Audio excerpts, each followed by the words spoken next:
আসসালামু আলাইকুম। ক্যান্সার গবেষক অধ্যক্ষ ডক্টর এস এম সরার নিবেদিত GSH টিভির পক্ষ থেকে আমি সুস্মিতা চৌধুরী আজকে আপনাদের মাঝে নিয়ে এসেছি জীবনযুদ্ধের সফলতার গল্পে একজন মা যিনি তার সন্তানকে নিয়ে প্রতিনিয়ত এই জীবনযুদ্ধে লড়ে গিয়েছেন। আজকে তারই গল্পে আপনাদের মাঝে তাকে নিয়ে এসেছি।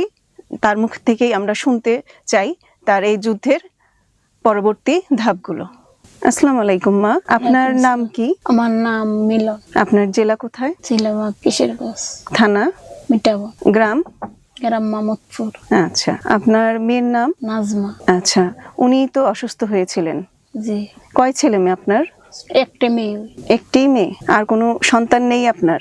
না, শুধু একটা মেয়ে। আপনি আসলে কখন জানতে পেরেছিলেন আপনার মেয়ের এই সমস্যাগুলো, একটু যদি আমাদের বিস্তারিত বলতেন। গত ফাল্গুন মাসে বলতেছে পিঠের দ্বারা ব্যথা করার পরে ডাক্তার দেখাইলাম কিশোরগঞ্জ, দেখাইয়া MRI করাইলাম।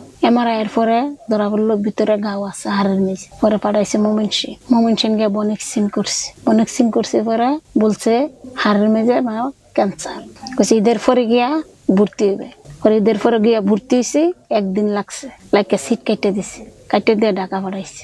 ঢাকা মহাখালী 17 দিন খালি পরীক্ষা করছি। পরীক্ষার পরে মোবাইলে পাইছি স্যারের আমাদের ঠিকানা আপনি জানতে পেরেছেন। পাওয়ার পরে যোগাযোগ করলো, মোবাইলে যোগাযোগ করলে উনির সাথে যোগাযোগ করছে, সোহাগ নাকি কি নাম, উনির সাথে যোগাযোগ করছে। আমার মেয়ের জামাই ফোনে যোগাযোগ করে পরে বলছে কেন আসে করে টানের এনে আসছি। আমরা 11 মাস ধরে চিকিৎসা করতেছি। মানে আমার মেয়ে আল্লাহ বাঁচাইলো সুস্থ। মানে কন্টিনিউ আপনি 11টি মাস আপনার মেয়ের আমাদের এখানে চিকিৎসা করেছেন। আল্লাহর রহমতে তিনি এখন সুস্থ আছেন। সুস্থ আছে।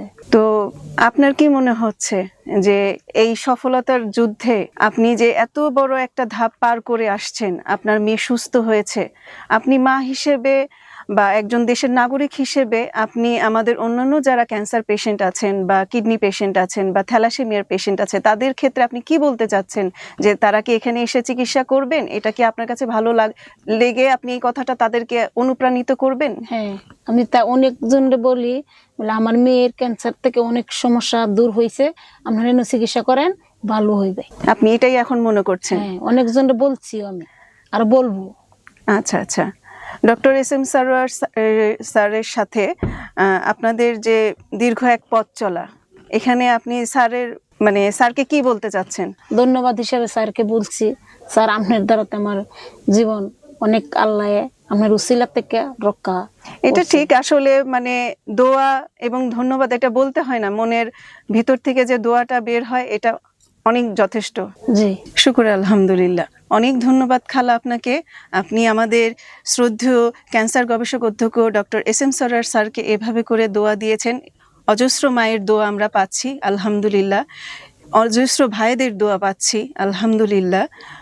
শুকর আলহামদুলিল্লাহ আল্লাহকেও যে উনি আমাদের এই সেবা দান করার জন্য আমাদেরকে রেখেছেন আলহামদুলিল্লাহ।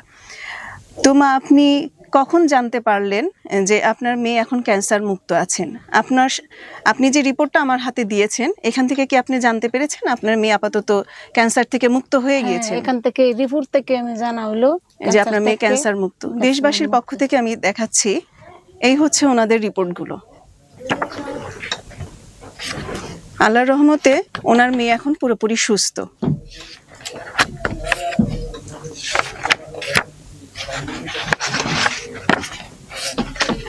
এই হচ্ছে ওনাদের রিপোর্ট।